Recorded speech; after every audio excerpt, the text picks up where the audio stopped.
नमस्कार, मी मनीषा पारवे. तर आज आपण मशरूमची भाजी कशी बनवायची याची मी तुम्हाला रेसिपी दाखवणार आहे. तर आता आपण ह्याला स्वच्छ धुवून घेऊ.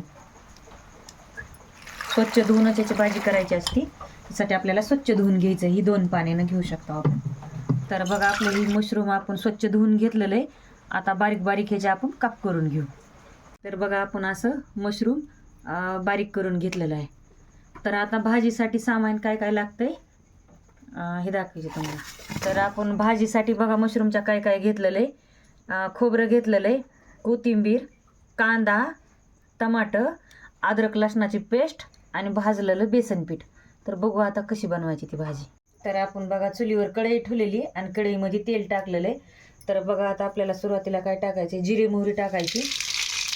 जिरे मोहरी झाली की आपल्याला कांदा टाकून घ्यायचा.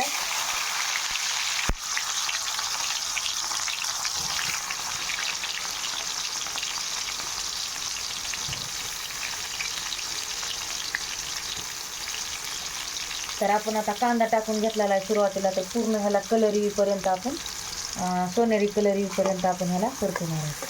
तर आपल्या ह्याला बघा असा सोनेरी कलर आलेला आहे. तर आता आपण ह्याच्यात लसूण मीठ टाकून घेणार आहे. आपले लसूण मीठ टाकून झालेलं आहे.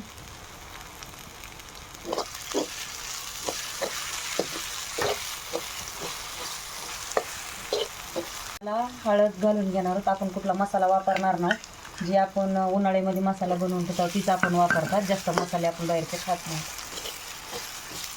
आपला असा सुंदर असा भाजीला आपल्या ह्या पेस्टला कलर आलेला आहे. तर आता आपण ह्याच्यात मशरूम सोडून घेणार आहोत.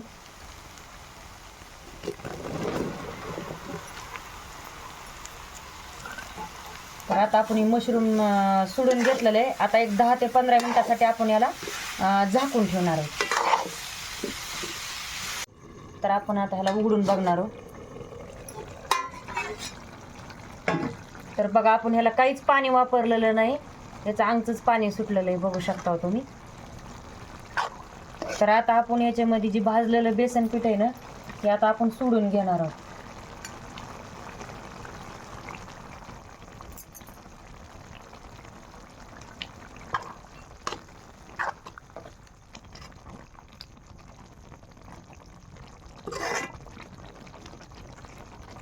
बघा कसा मस्त कलर आलेला आहे आपल्या भाजीला. आता फक्त आपण ह्याला 2 मिनिटासाठी झाकून ठेवणार आहोत. परत ही जेवण्यासाठी भाजी झालेली म्हणायचं तयार. तर बघा, आपल्या असं भाजीला छान कलर आलेला आहे. बघा आपली मस्त झालेली भाजी. तर बघा, एक वेळेस नक्कीच चुलीवरची भाजी खाऊन बघा.